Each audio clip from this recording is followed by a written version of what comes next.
Hello, everyone. It's 6 o'clock, and you have joined the virtual town hall sponsored by Reform California on saving Prop 13, stopping the tax hikes that the state politicians have placed on the November election. We will be starting our program shortly. If you need to ask a question, if you're in the Zoom app, all you have to do is raise your hand, and we'll call on you to ask a question at the end. Everyone who raises a hand will be put in a queue, and we'll take you one by one. You can also ask questions using the chat box. We will try to read off as many of those questions as possible. If you're calling in on a phone, just hit *9 to raise your hand, and when you hear a tone, it's indicating you've been called on. And if your question is not answered, if we don't get to it, certainly just email us at carl@reformcalifornia.org. We will also be posting this Zoom video tomorrow on all of our social media platforms so that you can send it to friends so that they can understand this issue better and join the effort. With that, we'll go ahead and get started. First, with an overview of Reform California. Many of you are familiar with Reform California. Founded in 2004, Reform California started first in San Diego as Reform San Diego, led the effort to block tax increases in San Diego, reformed city finances, saved the city from bankruptcy, as well as enact pension reform. In 2014, we expanded statewide to Reform California. And we took a lead role in the gas tax rebellion last cycle, first by recalling State Senator Josh Newman. You may remember he was the deciding vote in the state Senate to enact the car and gas tax hikes. The recall that we launched and successfully pulled off was only the 5th successful recall of a statewide elected official in 104 years. He was the only state senator ever recalled, and we're proud of the fact that that sent a message that we are not going to let politicians raise taxes without some sort of political price to be paid. We also qualified the gas tax repeal with 1 million signatures collected in 2018. But the state politicians changed the title on the gas tax repeal and stole the election.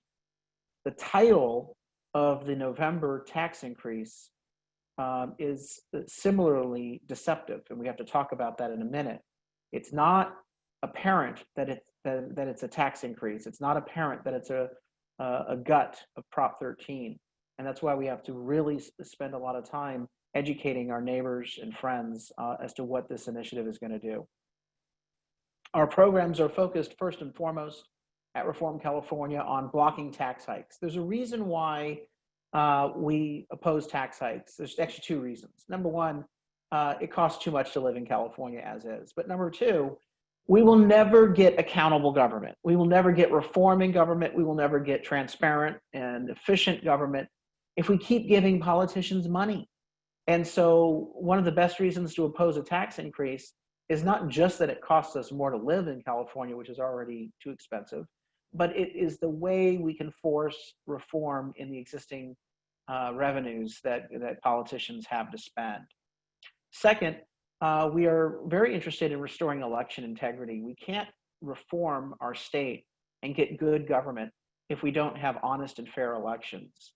And so a lot of our focus is going to be on making sure that every legal vote counts in the state, but that we are looking at the voter rolls and seeing duplicative voter registrations, ineligible voter registrations. And so we are very focused on that. But we also want to make sure that the ballot title and summary for every issue on the ballot is honest and clearly understood by the voters. And this initiative that we're going to talk about in a minute to raise taxes, as well as the gas tax repeal, did not have honest titles and summary. Third, we don't want to always have to go to the ballot box. We'd like to just simply elect common sense reform leaders that are interested in creating jobs, reducing the cost of living in California, and holding government accountable. So we do have a number of key target legislative races that we've selected.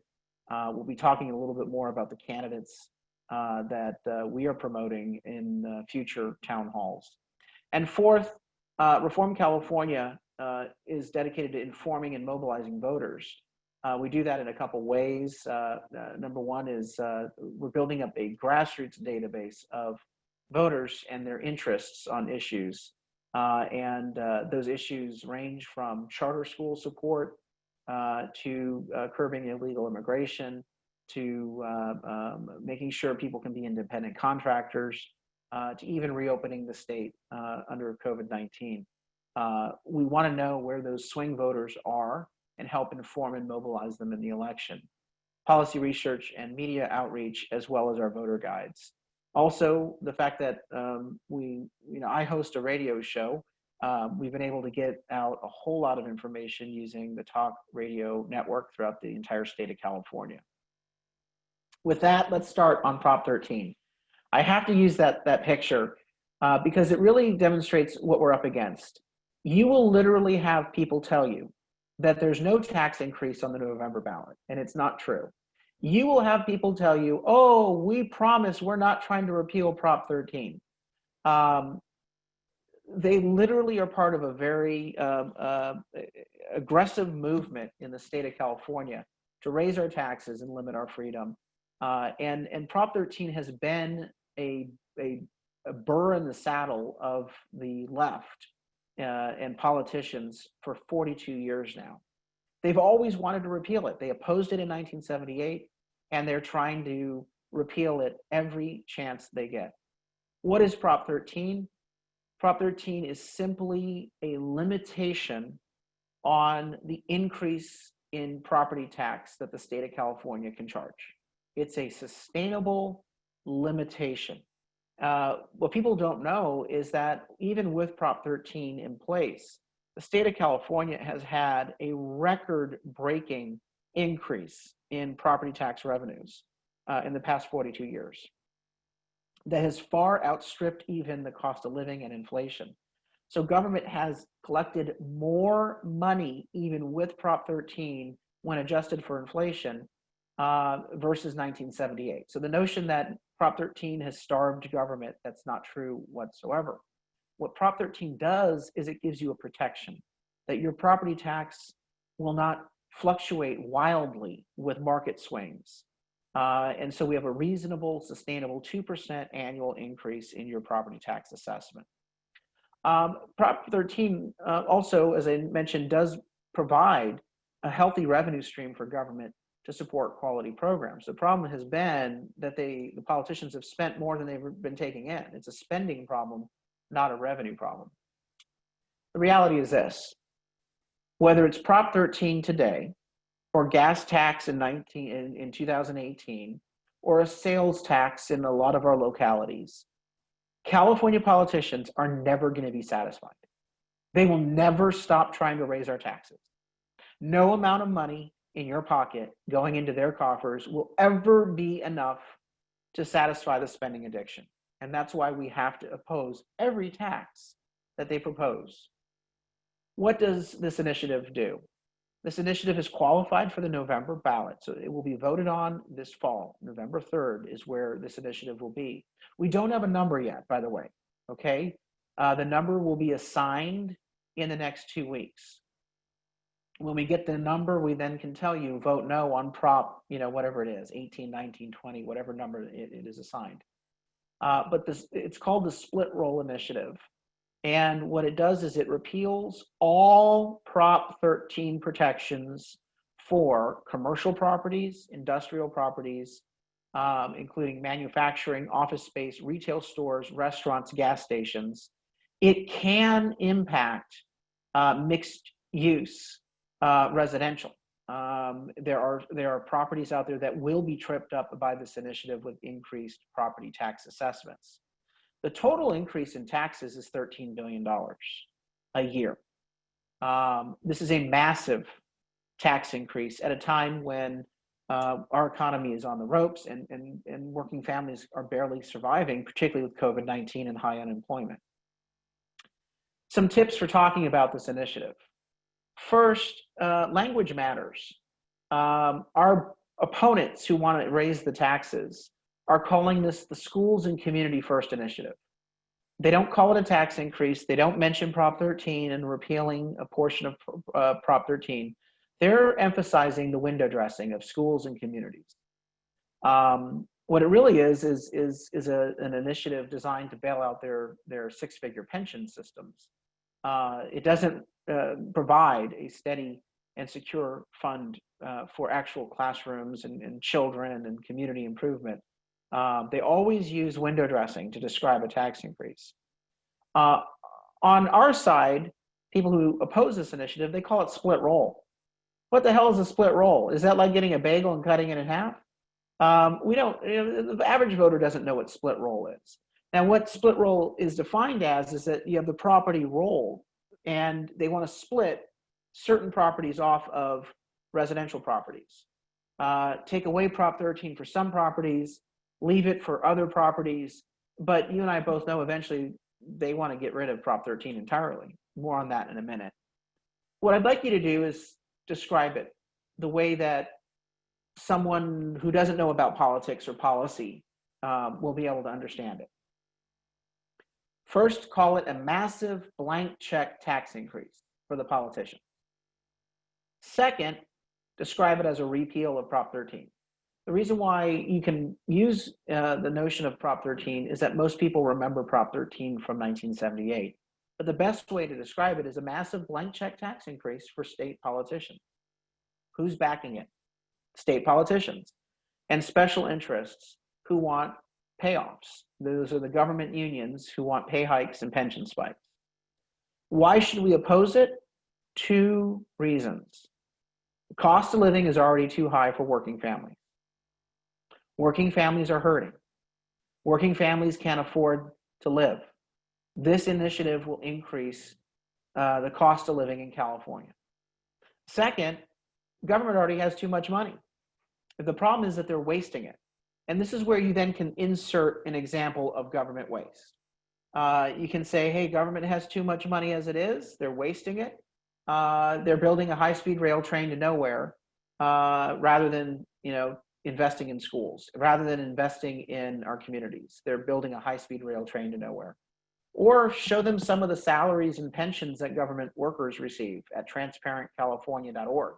That website, transparentcalifornia.org, has the pension and salary for every government employee in the state of California. But those are the two major message points, is that we cannot afford a costly, unfair tax increase at a time when our cost of living is unbearable in the state and people are unemployed and are struggling to make ends meet. And government doesn't need this money. They already have enough. They just have to cut the waste out. How much will this cost you? Well, up front, we know some things about Prop 13 as a whole.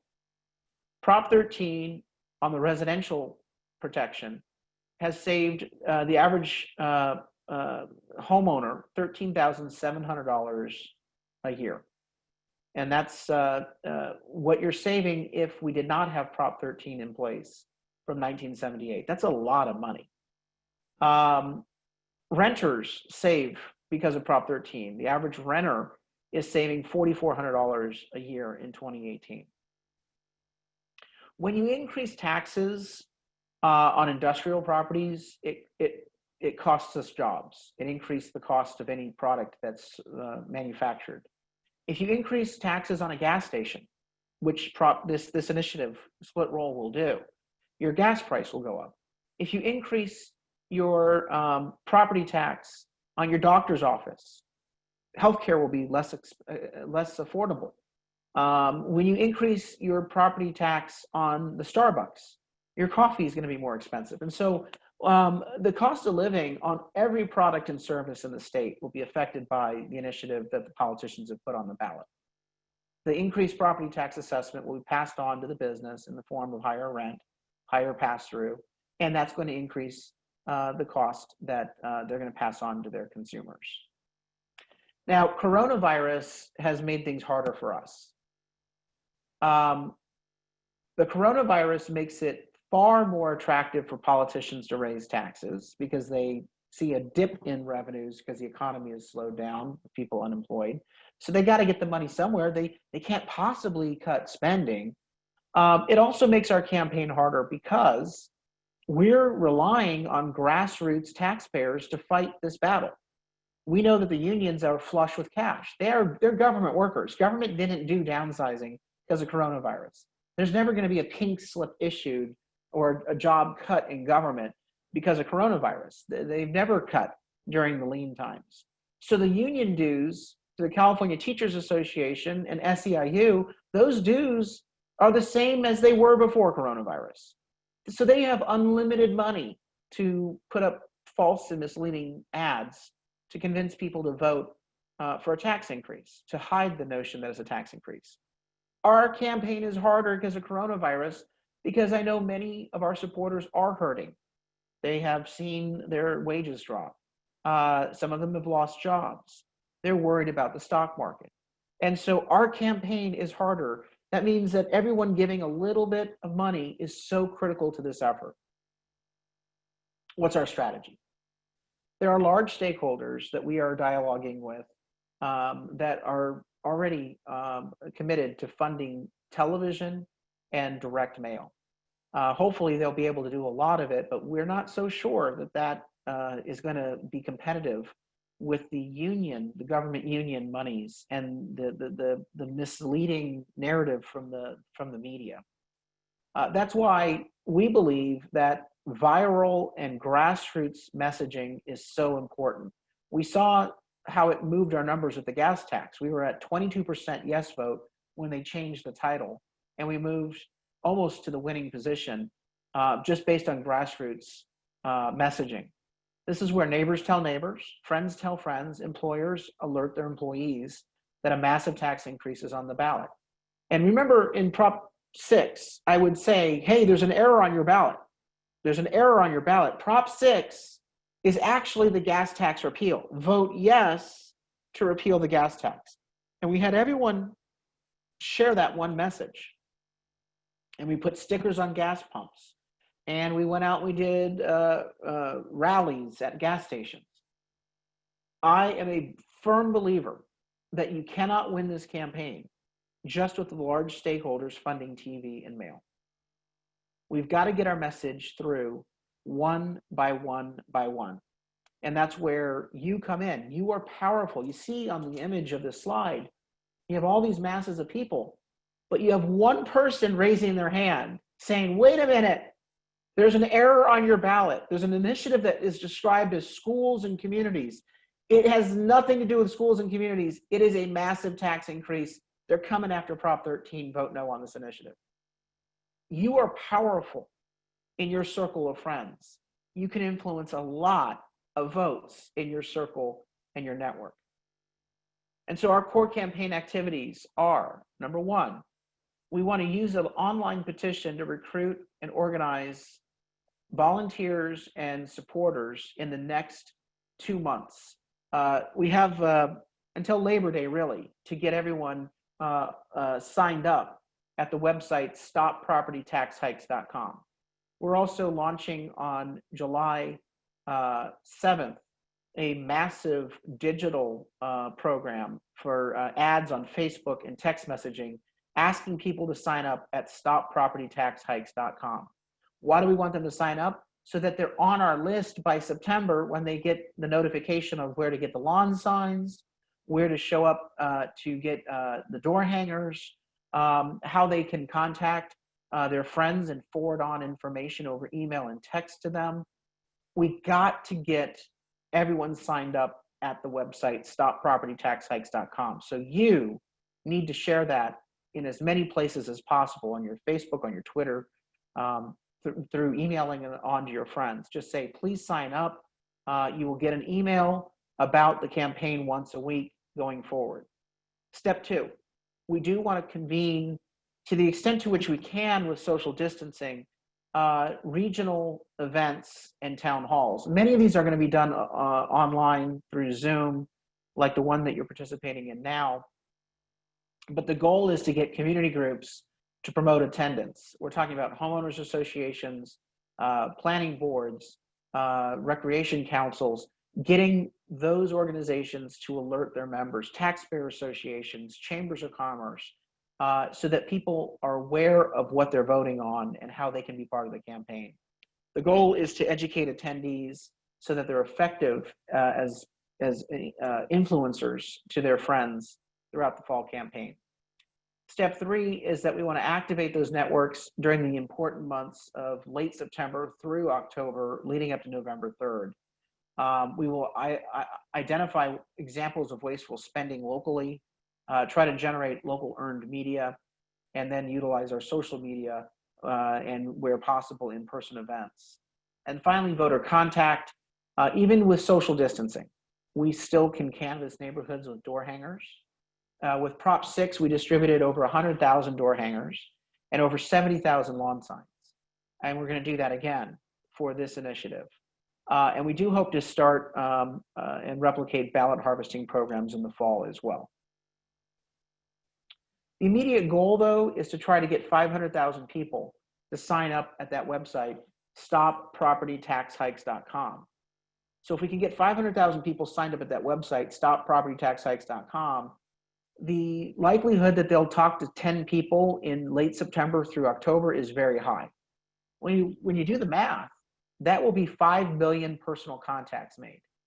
Now, some of those contacts will be duplicative. You know, a lot of people have the same friends, but I always say, tell someone something 3 or 4 times before it sinks in. And so that sort of grassroots viral messaging can compete with really expensive television ads. So that's why this is so important, that we want to get the 500,000 people signed up at stoppropertytaxhikes.com. Here's the other benefit. Buy one, get 2 free. What we'd like to do is use our campaign not only to defeat the repeal of Prop 13 and stop the statewide property tax hike, but we will also be identifying local tax hikes that we will put on the ballot door hanger, as well as the ballot measure guide for each county. And the goal is to get people to vote not only against the repeal of Prop 13, but also get them to vote against any local tax hikes. And right now we're tracking about 100+ local tax increases that are actively under consideration in the state of California. One here in San Diego is one for quote unquote affordable housing. It will cost the typical homeowner about $500 in the next 5 years based on assessed value. So we want to go after local tax hikes and defeat those with this campaign where possible. And finally, we do want to help reform-minded candidates by showcasing their opposition to the repeal of Prop 13 through our campaign and thanking them for that. How can you help? First, share the online petition, stoppropertytaxhikes.com. Second, sign up to be a volunteer. You can do that at reformcalifornia.org/volunteer. And finally, you can contribute. Our average contribution is $67. We need every penny. There's no doubt. If you can sign up to do $25 a month, there's a feature on the website, the contribution link, where you can say $25 a month and you can cancel at any time. But we can't do this because we simply don't have the money that the unions have. We're going to need everyone to give whatever they can. If it's $5, fine. If it's $500, thank you. Do what you can do to contribute, because when the tax increase goes into effect, you will be paying. All right, this is an investment in paying less down the road. Final thing before we take questions, and I want to remind you, if you want to ask a question in Zoom, you click raise hand and we'll put you in the queue and we'll call on you. If you're on a phone, hit *9 and you'll hear a tone when you've been called on. And if we don't get to your question, just go to carl@reformcalifornia.org. You also can ask a question in our Q&A box. We're going to try to get to those as well. Real quick, you're going to hear from the left that this does not repeal Prop 13. Well, actually, it does. When you change the language of Prop 13, you're repealing it and you're only leaving a little bit of it left. This is a Massive property tax increase. There's no mistaking that. This is a gut of Prop 13, a substantial change, a revision of Prop 13, such that Prop 13 is no longer in place. It's something different at that point. It's a repeal. And finally, are you really trying to tell me that the California Teachers Association, the SEIU union, that Democrat politicians, Sacramento politicians, are wanting to keep Prop 13 for residential units? Oh, please, if you believe that, I got a bridge in Alaska to sell you. It's not happening. They have always wanted to repeal Prop 13. These are people who have never said no to a tax increase. They are liars, cheats, and thieves. Their behavior on the gas tax is all you need to see in order to recognize when their mouth is moving, they are lying. So you will have people say, oh, it's not a property tax increase. It's not a repeal of Prop 13. It is. There's a reason why they're going after commercial, industrial, and retail property first. They know that the stakeholders with the most resources to fight a repeal of Prop 13 come from those property areas. Big businesses, small businesses, they have the ability to put up the money to do television ads. They know that homeowners will be defenseless if the retail, industrial, and commercial interests no longer see a reason to fight the final repeal of Prop 13. This is part of their insidious strategy to go after our homeowner Prop 13 protection. There's no doubt it doesn't take a rocket scientist to figure out what they're doing. We have been in on some of their strategy discussions where they say, yeah, after we do this one, then we go after the rest in the very next election. Because it's rinse and repeat, rinse and repeat, rinse and repeat. And then we will be back to the era where we saw people literally lose their home because they could not pay the spike in property tax. And particularly, I'm talking about people on fixed income, like our elderly and our retired communities. Those are the folks in 1976 and 77 and 78 literally were priced out of their home because of the wild fluctuation, the massive increases in property taxes. We can never let that happen again in our state. So with that, Dave, why don't you let us know who we should go with first? Nick Papa George. Let's go ahead and unmute you. Nick, you're on. Go ahead and ask your question. We can hear you. Hi, Carl. Good to hear from you. Hey, so what I wanted to ask is specifically about business. I have a retail business, and will you guys put together a package sooner than later for a business? In other words, can I get links from you guys that can be used on my websites that I can put to my Facebook page for my business, those kind of things? Also, I'm not opposed to printing off of my own color printers, but I'd like to have something to actually hand every customer that's picking up an invoice from me. And then whatever I could post in my office that may be appropriate. And I actually have a billboard outside of my business that I could put a bigger banner or something up besides a lawn sign. Okay, let me take those in order. First, the most important thing is to get people to sign up on the petition, stoppropertytaxhikes.com, because then they will get weekly updates on why they should vote no on this tax hike. And they will get a lot of information from us through those emails. Second, right now, a mailer is going out to nearly 200,000 people in the state of California from Reform California. Our volunteers have been busy hand addressing these envelopes, and you, I believe, are on the list, Nick. What it will do is give you a one-page insert that will show you all the details on this property tax hike. We can email that PDF to you as well. What our hope is that we're going to distribute a bunch of information in September, late September, and into October. Lawn signs, door hangers, little palm cards that you can distribute at your place of business, to your church, to your neighbors. All of that material we want to be able to deploy when people are getting their ballots. So the last week of September, all the way through November 3rd is when all those materials will be distributed to you.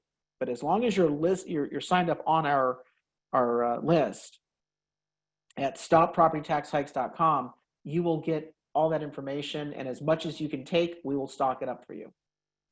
Who's next? Sandy Brinegar. Hold on, Sandy. We're trying to unmute you. Dave, you want to do it?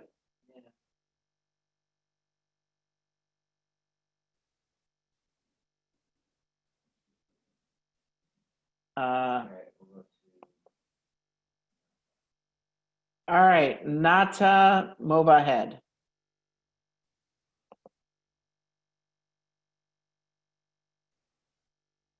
You want to do it?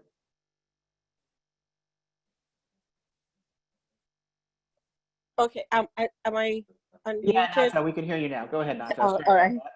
Go ahead. Okay. If they don't change, I mean, I was in contact with the Howard Jarvis Taxpayer Association in the past when they were gathering signatures, and they eventually responded that Javier Becerra has been warned that if he doesn't change the wording on the ballot, there will be action against him. But I haven't heard anything about that since. Do you know where that stands? So Howard Jarvis Taxpayers Association is an important part of the coalition. They do amazing work. They partnered with us on the gas tax repeal. They are on that issue. They've got legal talent, and they will be trying to pursue that issue with the Attorney General. What's unfortunate is that the courts have not been very favorable to honest balloting. They basically have let the Attorney General say whatever the hell he wants to say on the ballot. What they've said in the past is, if you don't like what the Attorney General says about your ballot measure, get a better Attorney General. And that's not really fair. It's frustrating, but you're absolutely right. The title on this initiative is very misleading, and that's all the more reason why we need the grassroots campaign, so that people are hearing from their neighbor, hey, that's not what it really is. They're lying to you on your ballot. This is what it is. Here's the information you need before you cast a vote. So in response to the lawsuit, I mean, they told me that they would consider litigation if they don't correct the wording, they could actually disqualify the measure from appearing. But is that the litigation that is answered unfavorably by judges? All of the above. So I fully trust that the Howard Jarvis Taxpayer Association, when they file their lawsuit, will make a lawsuit based on the best chance for us to get a correct title and summary. Because they know the law better than any other group in the state. And so they are taking lead on that, and they know what they're doing. My only concern is that the judges simply have not been very favorable. We have to assume that we're going to get a ballot title and summary that's bad. Yes. And that's why we have to have grassroots support, because that cuts through the clutter. Think about it this way.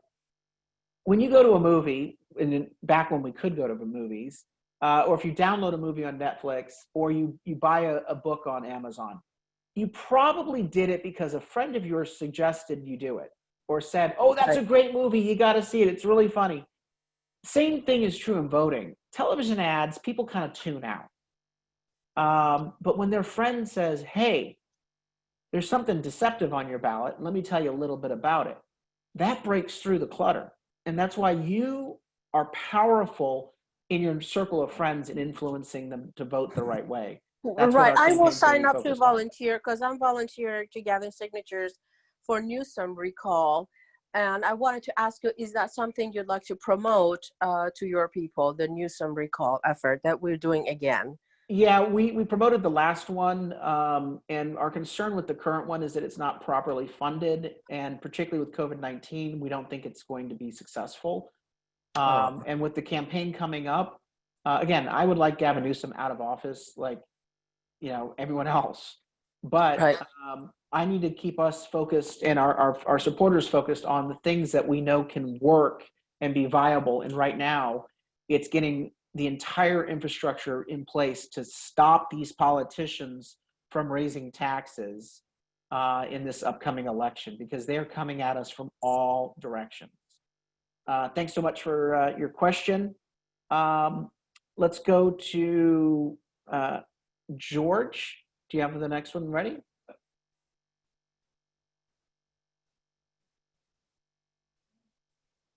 There we are. And George Mick.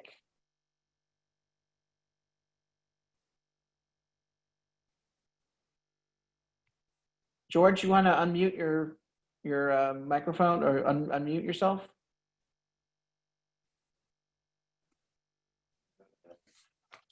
Oh, I hear someone. Go ahead and ask your question. Jesse?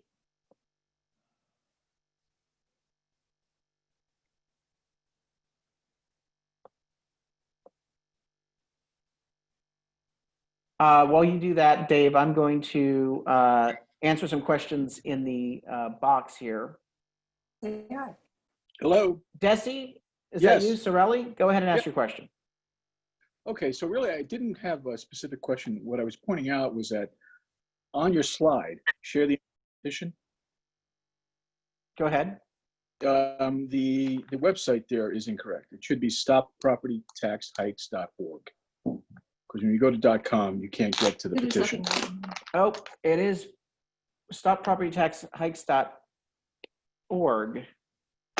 Dave, can you check both websites? I think we own both websites. Dave, check the other website, but stoppropertytaxhikes.org Is the correct, right. When you go into stoppropertytax.com, you can't get to the petition. All right, that's a helpful item. Actually, it is stoppropertytaxhikes.com. That does work. Works on my phone. Well, Stoppropertytaxhikes.com. It may be missing a P in there, or it might not be plural. But oh, it's not too. That's my problem. Yeah. stoppropertytaxhikes.com. No, You're it's- right. So it's STOP and then PROPERTY. tax Stoppropertytaxhikes.com. Yep. Okay. Yeah, and I can't get into it. Yeah, we're not able to get into it from here, so it must be something on our end then. Okay, All right. we can move Yeah, on. that's odd. Okay. We've got questions here from KFI and KSFO. Yes, we're going to be going to every talk radio station in the state that we can possibly get on.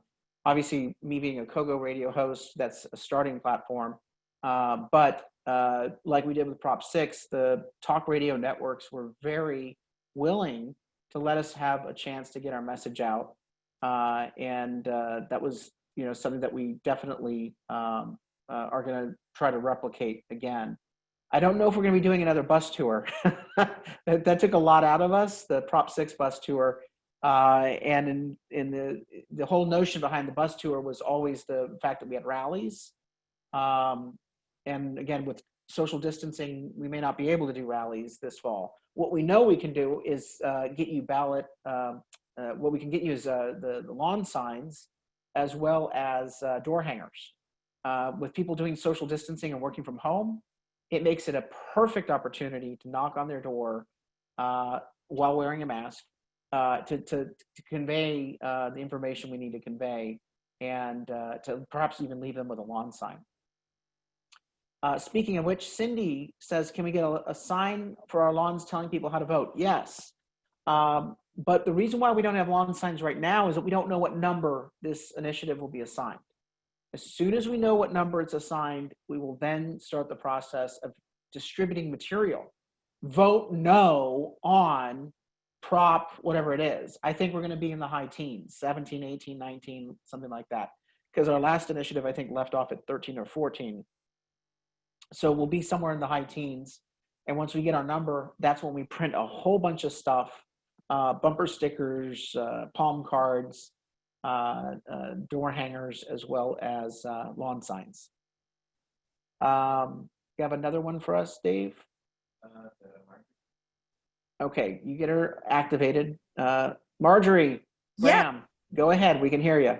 Hi, thank you so much. I'm confused. I thought this initiative got voted down, that we defeated it on March 3rd. Why is it coming back in November? That's a great question, Marjorie. So on March 3rd, the politicians did something equally sinister. Prop 13 was so popular in 1978 that just like in the sports arena, they retired the number Prop 13.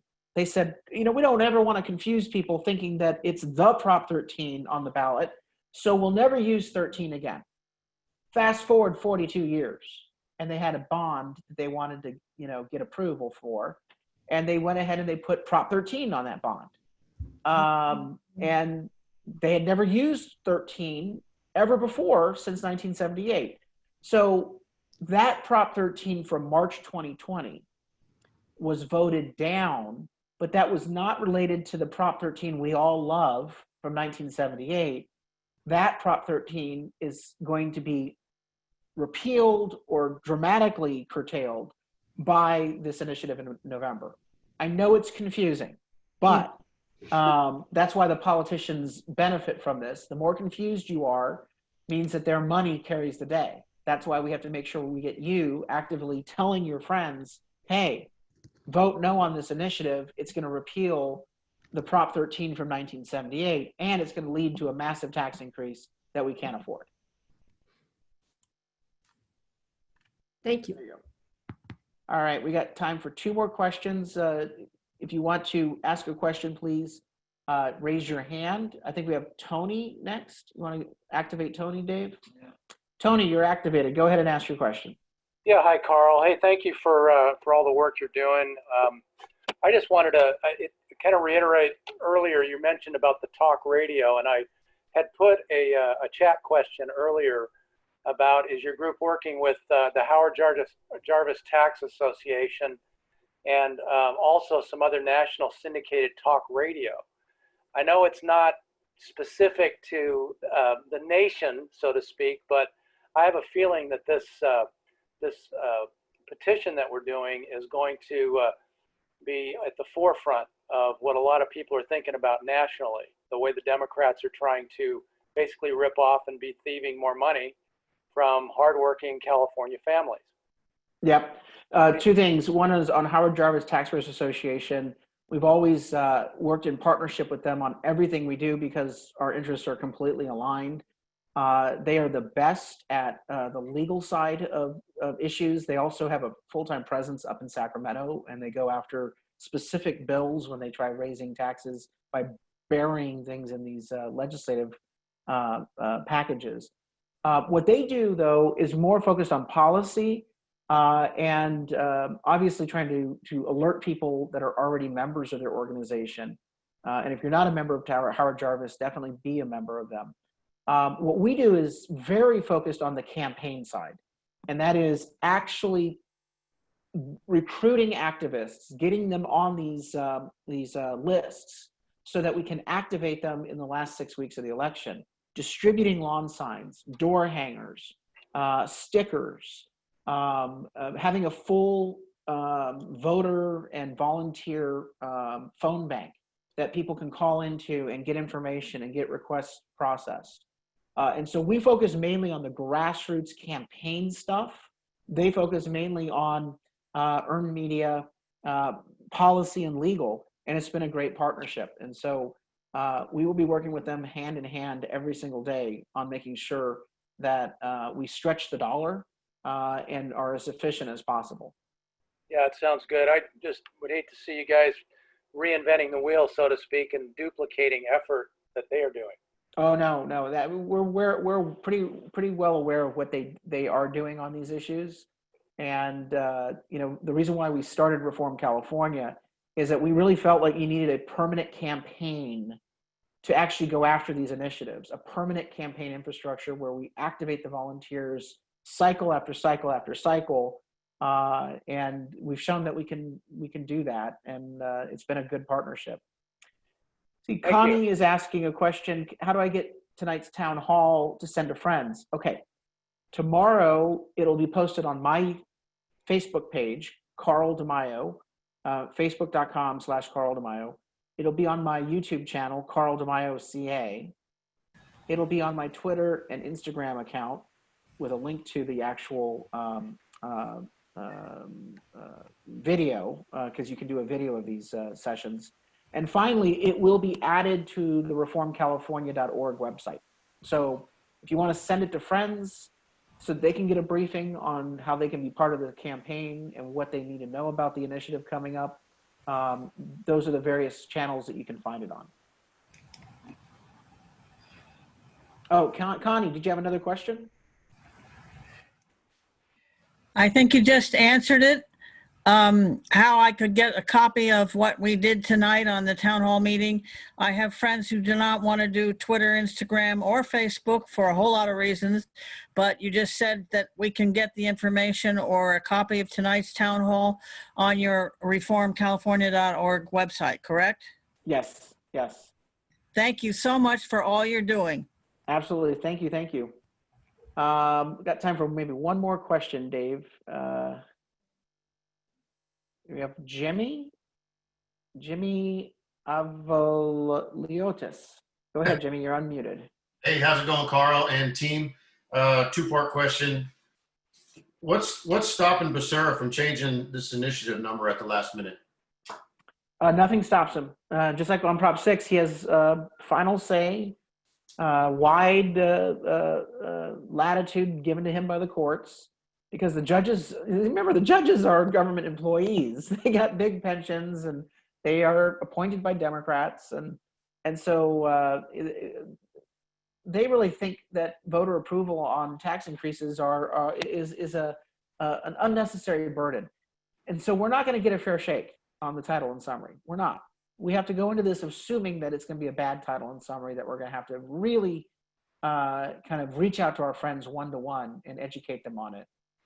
Again, if we get 500,000 people signed up at stoppropertytaxhikes.com and each of them tell 10 people, that's going to be 3 or 4 million people uniquely that are going to hear our message. And that might be the margin that we're going to need to defeat this. Got it. Second part is, how far up north does Reform California reach? Bay Area? Do we know people up there that are going to spend money on yard signs and help distribute them and what have So you? Down here? we plan to activate our Prop 6 statewide network. Right now, most of our infrastructure is in Southern California, LA, Orange County, Inland Empire, and of course in San Diego. However, we've asked the main campaign coordinating committee for some help, because we would like to activate lawn signs in some of the other parts of the state, and we're hoping to hear back from them soon. We've laid out kind of our intentions and how we would do the program. What's always remarkable is that these companies that give to big campaigns end up hiring vendors and consultants that are very expensive. What we do is actually we contribute to the effort, and we don't have consultants, and our cost is our cost. So hopefully we'll get additional support to cover all areas of the state where we need to cover. But like Prop 6, we were able to distribute all of our materials, lawn signs, door hangers throughout the state with volunteers. People came in and we had little pickup locations throughout the entire state, and it worked quite well. And I think we can do the same thing for this campaign. All right. If anyone has any other questions, you can email us at, there it is, carl@reformcalifornia.org. carl@reformcalifornia.org. The full slide presentation will be online tomorrow, reformcalifornia.org website, as well as some other places on social media. And please consider signing up at the petition, stoppropertytaxhikes.com, volunteer, reformcalifornia.org/volunteer, and most importantly, anything you can contribute at reformcalifornia.org. Thank you so much for joining us tonight, and have a good evening.